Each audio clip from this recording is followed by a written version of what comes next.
This is the new Honor 200 Pro, a phone that got lost in the flood of launches this month. But considering that the specs that it has and the price that it's launched at, I feel that the Xiaomi 14 CV has the same value proposition as this one. So we decided to do what we do best, compare these two phones and let you guys know which one is the better pick of the two. Hi, I'm Arshad. You're watching Track and Tech English, your destination for detailed, incisive gadget reviews. Design is always subjective, but in the case of these two phones, there's one clear winner. And that is the 14 CV because it uses more premium materials in its construction compared to the 200 Pro. So you get patent leather, you get glass, you also get an aluminum frame. Couple that with the quad curved display, the relatively smaller size, and the lighter weight, Xiaomi 14 CV's in-hand feel is also incredibly better. Now the Honor 200 Pro has a glass back, it has a glass front as well, but the side is plastic. Plus you know what, the ergonomics are slightly off because the phone is wide and it is slim. So it's kinda uncomfortable to hold for long usage. And if you ask me with respect to the camera modules, I don't like this oval shaped design. But yes, it does make the phone stand out and it has a distinctive identity as well. Just like, Track and Tech English's distinctive identity. Get it? Get it? Okay, please don't punish me for those bad jokes because I keep making them, but hit that subscribe button, we need all your love. Another thing that I noticed in our usage is that the tactile feedback of the hardware buttons like the power button and the volume rocker is definitely better on the 14 CV compared to the 200 Pro. As for the ports and other connections, you get a Type-C 2.0 port at the bottom for both. It should have been USB Gen 3, I don't know why they still persist with USB Gen 2.0. What are you getting out of that cost cutting? And apart from that, you also get an infrared blaster on board, you get stereo speakers, there are mics, of course, and there's a dual nano SIM card tray as well. However, when you compare the IP rating on both these phones, Honor has IP65 where Xiaomi 14 CV has IP54. On the flip side, Xiaomi's front glass is protected by Corning Gorilla Glass Victus 2. Honor uses its own solution and it says that it's equally scratch resistant and equally strong as well. So let's do this.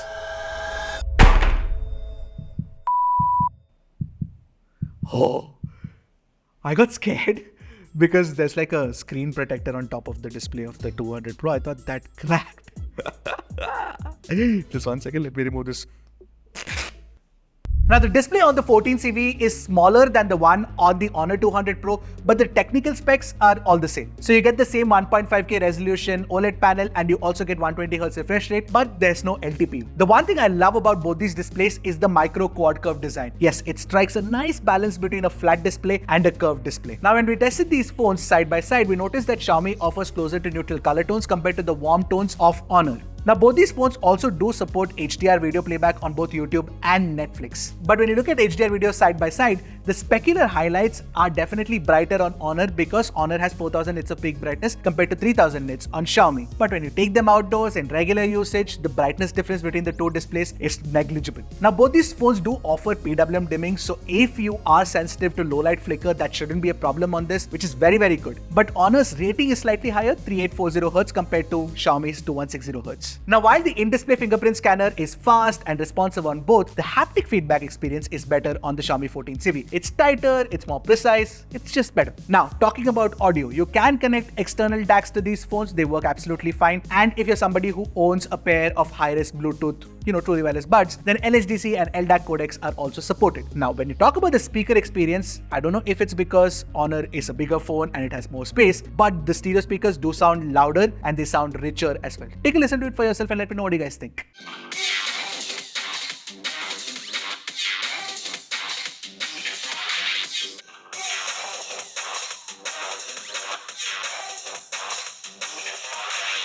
Alright, now let's talk about the performance of both these phones. Both are powered by the Snapdragon 8s Gen 3 chip. And they also come with LPDDR5X RAM type. But Honor cheaped out on the storage. You get UFS 4.0 on the Xiaomi 14 CV. But you get UFS 3.1 on Honor. Now talking about the benchmarks, clearly the 14 CV was better than the Honor 200 Pro. We got higher scores on Antutu, we got higher scores on Geekbench. In fact, even in our CPU throttle test, the 14 CV didn't throttle as much as the Honor 200 Pro. But now while the GPU stability was slightly lower on the 14 CV, it did push more frames. That's something we noticed. Now if you're talking about gaming, you can play BGMI at 90 FPS and Call of Duty at 120 FPS on both the phones. However, when we played Genshin Impact at the highest graphics at 60 frames per second, Honor gave us higher average FPS compared to Xiaomi. However, both did get equally hot in the tests. Xiaomi does feel hotter when you hold it in the hand, but that could be because of the aluminum that's there. Now, we also tested the networks. We tested both Jio and Airtel. 5G works absolutely fine. The call quality is fantastic, earpiece quality, all of that is great. You also get support for Wi-Fi 6 and NFC on both the phones, but Xiaomi does have Bluetooth 5.4 support compared to Bluetooth 5.3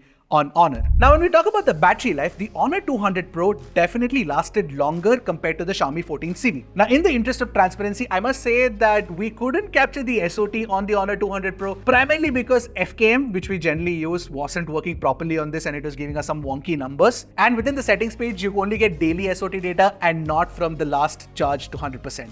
Regardless, we found it very difficult to drain this phone, and there are a couple of reasons for it. One is that it uses a larger 5200 mAh battery, and that battery uses new tech as well. So it uses silicon carbon batteries, which is a higher density battery compared to lithium ion, and that is why it is also slim as well. Now, the second reason for that is because when you use the adaptive refresh rate, Honor is very smart. In many apps that we used, including the internet browser, it would run at 60 Hz most of the times, thereby saving battery life. Charging speeds are definitely faster on Honor compared to Xiaomi, but you do not get a charger inside the box. Currently, Honor is bundling it for free, but it won't be the same later. So to make things simple, 14CV has better performance, where Honor has better battery life. Now, software on both is actually Android 14 based, but you also get their own custom skins on top of it. Of course, Xiaomi has HyperOS, where Honor has magicOS. The one advantage for Xiaomi is that the company promises 3+4 years of software updates, where you get only 2+3 on Honor, which is a letdown. With respect to the UI design, I think that Xiaomi has a slightly more mature design compared to Honor, and that's high praise for Xiaomi because we generally don't like Xiaomi here either. So basically on magicOS, the icons are too spaced out, there's a lot of white space, there's a lot of empty space. It doesn't look very, modern, very 2024.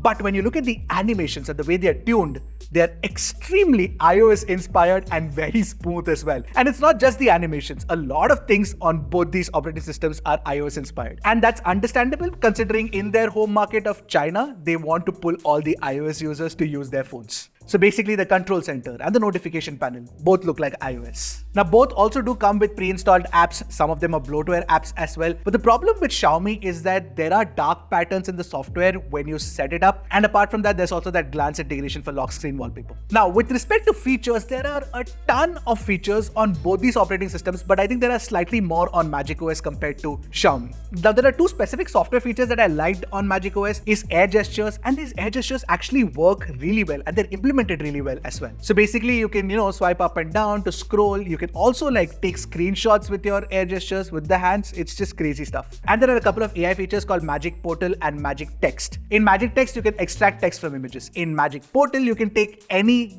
blob of text and it will tell you where to sort of, share it. You get similar AI features in the Photos app on Xiaomi, where you get this AI image expansion, AI sky changing, AI, magic eraser, all of those things. So yeah, both are very feature rich in terms of software. The animations are also very similar. They're also both iOS inspired. But what sets Xiaomi apart is that extra year of software update that Xiaomi's promised. And of course, the fact that the design is slightly more modern. I know it's been an excruciating wait, but it's time to talk about the cameras. I'm not jumping into the specs. You can see that on the screen right now. If you want to take a look at it, pause the video right away. Let's just jump into the picture quality comparison. Which one takes better pictures? Which one takes better videos? Now, Honor's primary camera has a larger sensor, so it captures more details. Xiaomi's algorithm oversharpens slightly to compensate for the lack of details, which is done tastefully too, especially in daylight. But overall, the Honor 200 Pro is technically more proficient, especially when you look at the corners of the image. Now, both the phones have different color modes. Honor has natural, vivid, and authentic. Xiaomi has Leica Vibrant and Leica Authentic. And despite using all of these modes, neither of these two capture close to what my eyes saw. Honor has a tendency to add extra brightness to images, which changes the colors along with it. Xiaomi's vivid mode is too vivid and Authentic is too contrasty, so neither get it right. And you know what? I do not like Honor's HDR tuning. It's flat and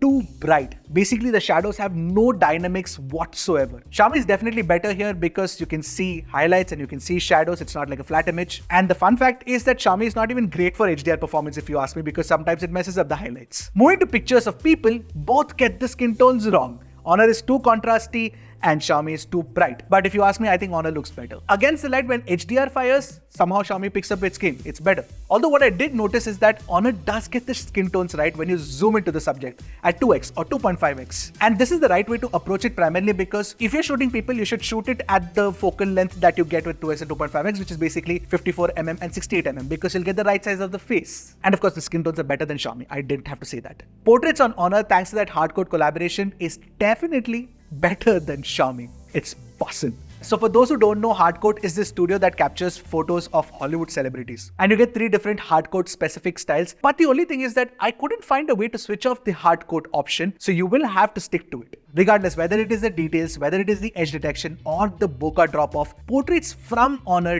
do definitely look better than the ones captured by Xiaomi. But I did notice some color variance in the 2x and the 2.5x portrait samples that I shot with Honor. That's something you have to keep in mind. Alright, now talking about ultra-wide camera on both these phones, in low light, both are really bad, but in daylight, Honor captures more details than Xiaomi does. But when you look at the color sense consistency between the primary and the ultra-wide, again, Xiaomi does it better than Honor because Honor seems to be inconsistent with the colors. On ultra-wide, on telephoto, everywhere there seems to be some consistency issue. Looks like it's not just a phone launch in India problem for Honor, it's also a camera problem. They need to fix it. Now, when you look at zoom performance, what I noticed is that at 2x, obviously Xiaomi does it better because it's got a physical sensor, but at 2.5x and slightly longer zoom ranges, Honor does it better. And even in low light telephoto, Honor's pictures are more usable compared to Xiaomi. As for selfies, I really like Xiaomi's captures because they offer true to life skin tones and more details as well. The same is true for portraits. It's not like Honor is bad, but Xiaomi's better. But where Xiaomi drops the ball is in HDR selfies. Plus in low light selfies, the night mode is absolutely terrible. Now both the phones can shoot 4K 60fps videos, while Xiaomi does offer higher bitrate video recording and the audio recording is largely similar on both. Honor has more stable footage and it doesn't keep focus hunting like Xiaomi does. This is the video sample shot using the Honor 200 Pro and the Xiaomi 14 CV. So I'm talking right.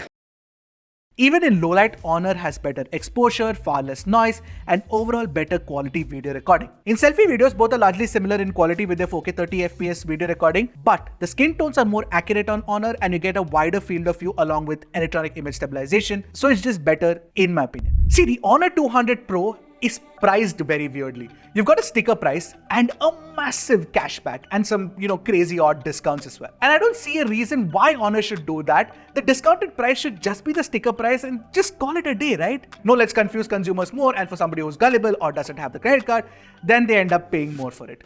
Come on, Honor. Anyway, that's just an industry-wide rant. As for the product itself, I liked using it. So for under 50,000, it's got a competent display, it's got great battery life, you get decent performance and a palatable software experience as well. But more importantly, I genuinely liked using the cameras on this phone. It's better than the 14 CV definitely for photography and videography both. So if you had to choose between these two, Honor 200 Pro for camera and battery, and Xiaomi for better design, better performance and better software experience. I hope that clears things if you were confused. What do you guys think of the new Honor 200 Pro? I'd love to know your thoughts. Let me know in the comment section below. And I'll see you guys in the next one. Until then, keep tracking and stay safe.